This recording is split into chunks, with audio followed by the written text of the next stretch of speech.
T Rammohan Reddy గారు. ఎవరైతే in సర్వీస్లో ఉన్నటువంటి ఉపాధ్యాయులకు కూడా టెట్ పరీక్షకు కంపల్సరిగా వాళ్ళు రాయాలని చెప్పి ఎన్సీఆర్టీ కేంద్ర ప్రభుత్వ సంస్థ కొన్ని మార్గదర్శకాలు జారీ చేసింది అధ్యక్ష.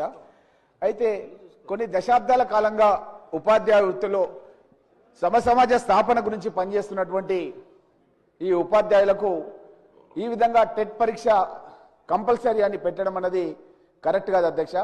నేను మీ ద్వారా మన సభ ద్వారా తెలంగాణ శాసనసభ ద్వారా మనమంతా కూడా కేంద్రానికి ఒక లెటర్ రాసి ఎవరైతే ఉపాధ్యాయులుగా కొనసాగుతున్నారో వాళ్ళు ఇన్ సర్వీస్లో ఉన్నారో ఆ ఇన్ సర్వీస్లో ఉన్న ఉపాధ్యాయులకు టెట్ మినహాయింపు ఇవ్వాలని చెప్పి కోరుతూ అధ్యక్ష. ముఖ్యంగా ఏంటంటే ఒక సబ్జెక్ట్ టీచర్కి ఆ సబ్జెక్ట్తో సంబంధం లేకుండా వేరే సబ్జెక్ట్లో కూడా టెట్కు సంబంధించినటువంటి ఏదైతే ఎంట్రన్స్ పెడుతున్నారో ఎగ్జామ్ పెడుతున్నారో దాంట్లో వాళ్ళు ఆ యొక్క సిలబస్ని పొందుపరుస్తున్నారు అధ్యక్ష. ముఖ్యంగా మ్యాథ్స్ ఉపాధ్యాయుడు ఫిజికల్ సైన్స్ కూడా ఎగ్జామ్ రాయాలి.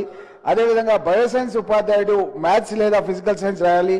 ఫిజికల్ సైన్స్ ఉపాధ్యాయుడు మ్యాథ్స్ లేదా ఈ విధంగా ఉండడం మూలంగా ముఖ్యంగా అధ్యక్ష ఎస్సీ ఎస్టీ బీసీ మైనార్టీ ఇట్లా చాలామంది ఉపాధ్యాయులు వెనకటికి ఎప్పుడో దశాబ్దాల కింద వాళ్ళు సెలెక్ట్ అయ్యి జాబ్ చేస్తుంటే వాళ్ళు ఇది రాయకుంటే కనుక ఉద్యోగం నుంచే తీసేస్తామన్న విధంగా ఆదేశాలు ఇచ్చారు అధ్యక్ష. కాబట్టి మనం వెంటనే మన శాసనసభ ద్వారా మన ప్రభుత్వం ద్వారా మనం ఒక నిర్ణయం తీసుకొని మన రాష్ట్రంలోనన్నా మినహాయింపు మన ప్రభుత్వం ద్వారానన్నా ఇవ్వాలి, లేదంటే కేంద్రానికి లెటర్ రాసి కేంద్రమైన మినహాయింపు ఇచ్చే విధంగా కృషి చేయాలని చెప్పి మీ ద్వారా కోరుతున్నారు అధ్యక్ష.